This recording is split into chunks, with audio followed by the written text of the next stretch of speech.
During the respiratory presentation, we're going to talk about the structure and function of the respiratory system, what external and internal respiration means, what the movements are involved in respiration, and the role of respiration on the whole system, as well as the growth and repair of the system and the diseases and disorders.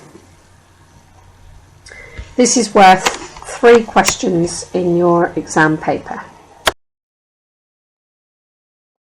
So we're going to cover different learning objectives with the respiratory system, the structure and the function, external respiration and how breathing occurs and what happens, and internal respiration, which is the exchange of gases within the body, how that happens, what muscles are involved in it, what happens to the diaphragm when you're breathing, what parts of the body are actually stimulating breathing, what starts respiration and what stops it, how it develops and how it repairs itself, and the diseases and disorders of the respiratory system as well. The nose is the first passageway of air to come into the body. One of the first, anyway. It's made up of cartilage, a nasal bone, and that is lined with ciliated mucous membrane. So if you remember back to cells, what type of tissue lines the nose? It's epithelial tissue. So ciliated epithelial tissue with goblet cells in it, which produces and secretes mucus. There are 2 cavities, left and right nostril, and this is divided by a septum. It connects to the paranasal sinuses. Sinuses are little holes in the head that make our head stronger. Anywhere that there's holes makes it stronger. But these holes tend to fill up with mucus and cause us an awful lot of problems, which we'll talk about later on. But the nose leads to the paranasal sinuses. The function of the nose is smell, sense of smell, but also to moisten and warm the air. Sometimes when it's extremely cold, not so much in this country, but if you go to Canada where it reaches temperatures of -36, we certainly need to have that air moistened and warmed before it actually hits the inside of our lungs. The hairs also help to filter dust, bacteria and foreign matter. The mouth is also a first passageway for air. If it doesn't go through the nose, it comes through the mouth. The mouth is an airway and meets the nose at the back of the throat, at the pharynx. And the mouth is also part of the digestive system. So we have 2 passageways for air to enter the body. That's through the nose or through the mouth. And the nose and the mouth meet at the back of the throat in the pharynx. And the mouth is also part of the digestive system. The pharynx is a tube that runs from the nose and mouth down the back of the throat and divides into the esophagus, which takes food to the digestive system, and the larynx, which takes air down to the lungs. It's 12.5 centimetres long and is made of muscular fibrous tissue. The pharyngeal tonsils and the adenoids also sit at the back of the pharynx, as does the tongue attach to the back of the pharynx by the hyoid bone. The function of the pharynx is as an air passage and also warming and moistening the air. The larynx or voice box is located between the tongue at the back of the mouth and the trachea. It's made of rings of hyaline cartilage and attached by membranes and different ligaments. This is where you're going to find thyroid cartilage and your Adam's apple. Much more obvious in men, although women have an Adam's apple as well. The passageway is between the pharynx and the trachea, and the function is voice production. It also filters bacteria, warms the air and moistens it. So the larynx runs from the back of the mouth down to the trachea. The trachea is 10 centimetres long and continues from the larynx at the front of the neck to the chest, and it divides into 2 bronchi. It's made of incomplete rings of hyaline cartilage, involuntary muscle, connective tissue with ciliated epithelium lining it, and goblet cells. It's incomplete rings of hyaline cartilage because the protection of the trachea is at the front of the body. Behind it is the spinal cord, which is protected by the vertebrae. ITEC ask a question quite regularly: what is the trachea made of? Incomplete rings of hyaline cartilage. The function is to act as an air passageway and to secrete mucus, to catch up foreign matter and filter the foreign matter and any dust, bacteria, viruses, and to filter those and pass the air from the larynx through to the bronchi. The bronchi are 2 branches that transport air to each lung. One for each lung enters at what's called a hilum. Anything that enters into somewhere else is called a hilum, the entry point. As the bronchi enter the lungs, it's called the hilum. This is subdivided into branches. These are made of hyaline cartilage and are involuntary muscle, connective tissue and ciliated epithelium. Their purpose is to pass air from the trachea to the bronchioles. The bronchioles are the finest and final tubes from the nose to the lungs. They're muscular, fibrous, made of elastic tissue because they do need to stretch and expand and contract. Progressively they get smaller until there is only a single layer of flattened epithelial cells at the terminal end of the bronchioles. They take air to the alveoli in the lungs, and the alveoli are little sacs of air that expand and contract. The lungs are positioned either side of the heart. The left lung has 2 lobes, a superior and inferior lobe, and the right lung has 3 lobes, which are called superior, middle and inferior. The reason that the left lung only has 2 lobes is because the heart sits slightly on the left side as well, and the space that the 3rd lobe would have occupied is occupied by the heart. The lobes are subdivided into lobules. Made of bronchioles, alveoli, blood vessels, nerves, connective and elastic tissue, the lungs are covered in a membrane called the pleura, and the function of the lungs is the exchange of gases with the blood. The pleura is covered in serous membrane and surrounds each lung. It has 2 layers, an inner visceral layer which sticks to the lung tissue and an outer parietal that sticks to the chest wall. Separated by a pleural cavity, it's filled with serous fluid, and the function of the pleura is to prevent friction during respiration. The alveoli are tiny sacs where exchange of gases happen. These little sacs fill up with air when we breathe in, and when we breathe out, they contract to push the air out of the lungs. They're made of squamous epithelial cells, a very thin layer of squamous epithelium surrounded by a network of blood capillaries. And their function is the exchange of gases between the circulatory system and the respiratory system.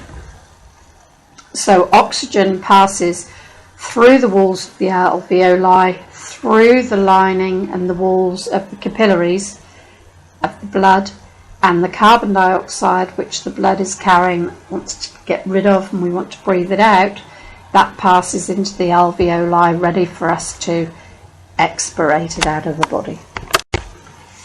Breathing is the entrance and exit of air out of the body. It's when we breathe in through our mouth or nose and we breathe out through our mouth and nose.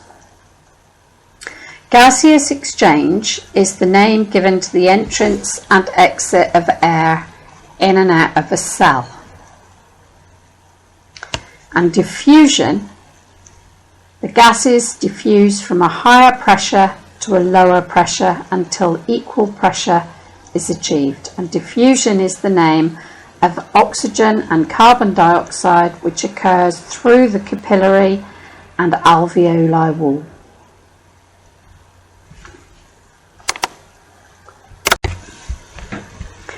The oxygen is pumped around the body and delivered to the cells through diffusion. When the pressure in the blood is high and low in the cells, there's an exchange of oxygen into the cell and carbon dioxide out of the cell. The amount varies depending on the activity and depending on the extreme differences in pressure, but gases move from an area of high concentration to an area of low concentration. So normally when the oxygen concentration in the blood is very high, the carbon dioxide level in the cell is very high, but the oxygen is low. So diffusion takes place and there's an exchange of gases. Pulmonary circulation is the name of the exchange of air and the replenishment of air and circulation of the blood that travels to and from the heart to the lungs. In the heart, in the vena cava arrives at the heart into the right atrium, passes into the right ventricle, and then out through the pulmonary artery to bring deoxygenated blood to the lungs. There's an exchange of gases between the blood capillaries and the alveoli, and the carbon dioxide is exchanged into the alveoli in exchange for fresh oxygen. The oxygen then is taken on board to the blood, and the pulmonary veins are then going to bring the blood back to the left atrium through the left ventricle into the aorta, and the aorta takes the blood all the way around the body and replenishes it, all the living cells with it. So the pulmonary circulation is important. This is about the blood travelling from the heart to the lungs and back again, bringing deoxygenated blood from the right side of the heart to the lungs, getting rid of the carbon dioxide, picking up the oxygen, taking it back to the left side of the heart, and at that time the blood is oxygenated blood. Breathing in of air into the body is called inspiration or inhalation, and this happens when the pressure is lower in the lungs than it is outside. Expiration occurs, or exhalation occurs, when the pressure in the atmosphere is lower than in the lungs. The muscle action makes these changes happen, and the main muscle involved in breathing is the diaphragm, although it's helped by the little intercostal muscles that are in between each rib. But if you get asked a question about the main muscle involved in inspiration or respiration at all, it's the diaphragm, which sits underneath the lungs, helped and assisted by the intercostal muscles. The diaphragm is a large muscle between the chest and the abdomen and is the main one responsible for respiration. It has three origins: the posterior, lateral and anterior. Now when it's relaxed, it's dome shaped, it's bigger. When it's contracted, it flattens out. Now the functions of the diaphragm during inspiration is for it to contract and flatten out, allowing the lungs full capacity to breathe in, fill the lungs, to increase their size, while the diaphragm just flattens out underneath and contracts. On expiration though, because we want to then empty the lungs, the diaphragm relaxes, becomes dome-shaped, it gets bigger. The cavity then is reduced within the lungs and the lung air is pushed out and gets rushed out of the body. That's getting rid of carbon dioxide. So this helps with micturition. Micturition is the other name for urination. Defecation is a bowel movement, going to the loo to have a poo, and parturition is what happens in childbirth. So the diaphragm not only helps with respiration, but it also helps with micturition, defecation and parturition. And that is also another regular question about the respiratory system. But what you need to appreciate is that the diaphragm pushes the lungs and helps in exhalation. When it relaxes, it gets bigger. And when we inspirate, we fill our lungs full of air, it flattens out and contracts to get out of the way, really. So do highlight the diaphragm and make sure you know that, because you might even get 2 questions on the diaphragm out of your 3. The intercostal muscles are located above and below the ribs. They aid the diaphragm in respiration. In inspiration, the muscles contract and lift the rib cage up and outwards. On expiration, the muscles relax and the rib cage falls, decreasing the size of the cavity. The intercostal nerves are what control the movement. How do we know when to breathe? There are, in the arteries and the aorta, carotid arteries, there are chemoreceptors in these blood vessels. And they send impulses to the respiratory centre in the medulla oblongata, and to say that the levels in the blood of oxygen are low and there's high levels of carbon dioxide. So they're measuring how much oxygen and how much carbon dioxide there are in the main arteries and the carotid arteries and the aorta in our body.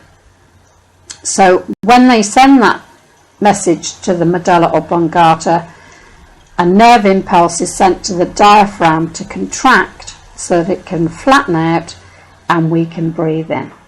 So it's the chemoreceptors within the blood vessels that tell the medulla oblongata, that's responsible for breathing, when to take a breath, because we need more oxygen in the body.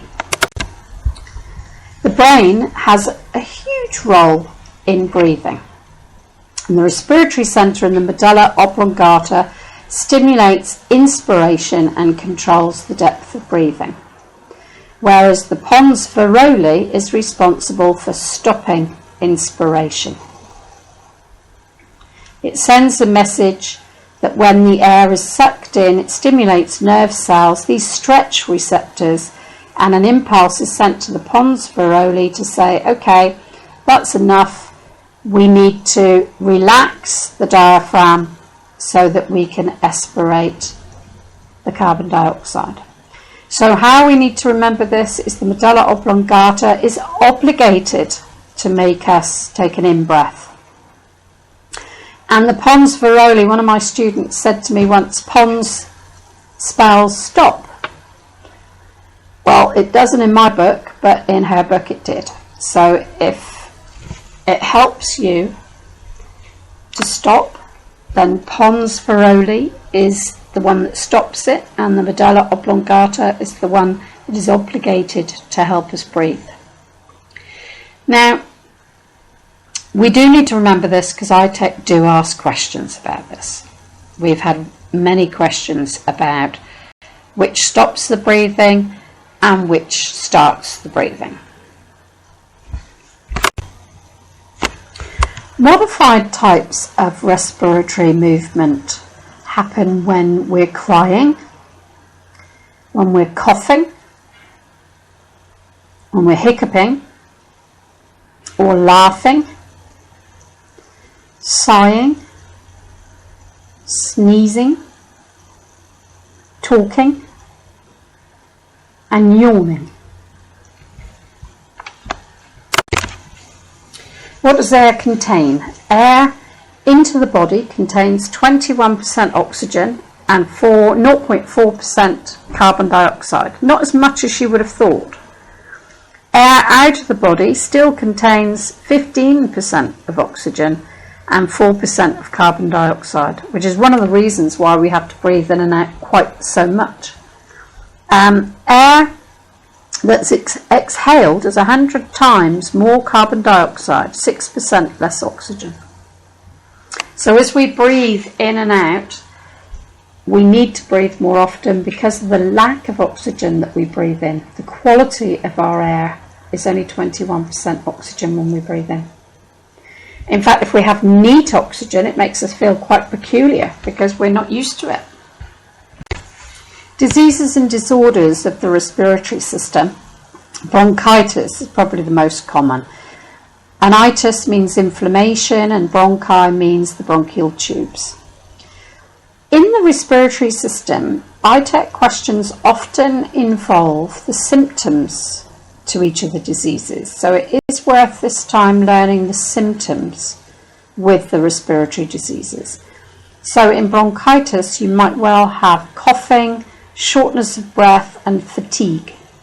This is often caused by an infection, but also by smoking as well. Emphysema is where the alveoli have been stretched to such a degree that they've lost their elasticity. It prevents effective breathing. They're often very short of breath and wheezing. Pleurisy is inflammation of the pleural lining. Fluid may develop in the pleura, and localized chest pain, shortness of breath and coughing might be a result of it. Pneumonia is another name for inflammation of lung tissue caused by an infection. The lungs fill with fluid. There's cough, fever, fatigue, headache and chest pain, and if untreated, pneumonia can be fatal. Tuberculosis or TB is a disease caused by a bacteria. It used to be that you could either eat it in milk or meat, but it is an inhaled airborne bacteria. Symptoms are cough, night sweats, fever, and these days we're vaccinated by a BCG and a daisy prick to prevent us getting tuberculosis. But it has taken an upward turn in the amount of people suffering from this disease, especially as people don't have the injections as readily anymore. Asthma is defined as difficulty in exhalation. Asthmatics tend to suffer allergies, and as a result the bronchial tubes become swollen. They have difficulty exhaling. They suffer from coughing and wheezing, and normally would end up with an inhaler which they would have to use on a regular basis to stop the allergen causing their asthmatic attack. This can be life-threatening if it's not prevented and if somebody hasn't got their inhaler and has an attack. So if you ever see anybody with an asthma attack without an inhaler, you need to call 999. Rhinitis is inflammation of the nose. People normally have stuffy, congested nose, maybe sinusitis, and it's caused by either a cold, flu, hay fever, maybe sinus infections, or even an allergy. Hay fever is an allergic rhinitis, usually as a result of high pollen counts. There's sneezing, runny nose, runny eyes, sometimes swelling and itching as well. Toxic shock syndrome is a rare, life-threatening illness that is caused by toxins. Quite often you can get toxic shock syndrome from using tampons and leaving them in too long. But it can be life-threatening, but is very rare. Sinusitis is inflammation of the facial sinuses or nasal sinuses. You can often have this as a response to an infection, a respiratory infection, The symptoms are headaches and really painful facial pain. People who suffer from repetitive sinusitis should avoid dairy products. Pulmonary fibrosis, or scarring throughout the lungs, is an overproduction of fibrous connective tissue. Quite often somebody will inhale and you'll hear crackling on inhalation, and they'll have a repetitive cough which they've had for quite some time. It's getting worse and worse. It's normally a secondary condition. It's not normally the main reason why somebody is ill. Sarcoidosis is a disease of unknown cause that leads to inflammation of the lungs, and it can affect various organs in the body and often in the lungs as well. Bronchiolitis is an infection of the small airways of the lung, the bronchioles. Cor pulmonale is a pulmonary heart disease. It's another name for pulmonary heart disease. Chronic obstructive airways disease, or COAD, is also known as chronic obstructive pulmonary disorder, or COPD. It's a term used for a number of conditions, including chronic bronchitis and emphysema, and it tends to be a very chronic lung condition with a poor prognosis. Cystic fibrosis is an inherited disease that affects the lung and causes chest infections. There's a high level of mucus production in the lungs and other parts of the body. Hyperventilation is excessive ventilation of the lungs, and breathing into a paper bag and inhaling the carbon dioxide you breathe out can help stop hyperventilation. Pertussis is the medical name for whooping cough, a disease normally that children get, that most of us are injected against as children. A pneumothorax is the name for a collapsed lung. This can often be because the lung is punctured or the pleura is full of fluid which has crushed the lung. Snoring is a vibration of the respiratory structures resulting in a sound. This can be due to an obstruction of the air movement during breathing while sleeping. Tracheitis is a bacterial infection of the trachea, and severe acute respiratory system tracheitis is known as SARS, which is a life-threatening form of pneumonia.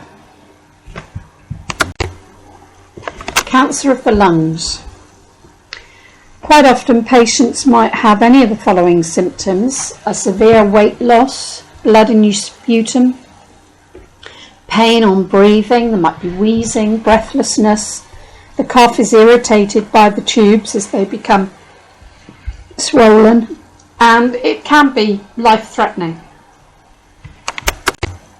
Laryngitis is inflammation of the larynx, usually a viral infection. It can be depicted by a sore Adam's apple, loss of voice, may be associated with a cough or a mild fever, may be a part of another infection like pharyngitis, tonsillitis, a cold or flu. It's not uncommon for people to have laryngitis, pharyngitis and tonsillitis all rolled into one. Inflammation of the pharynx. This is another viral infection, very common and manifested often with influenza and a cold. Sometimes it can be a bacterial infectious disease. It's serious if it's untreated, but normally we would be treated with antibiotics. Pulmonary embolism.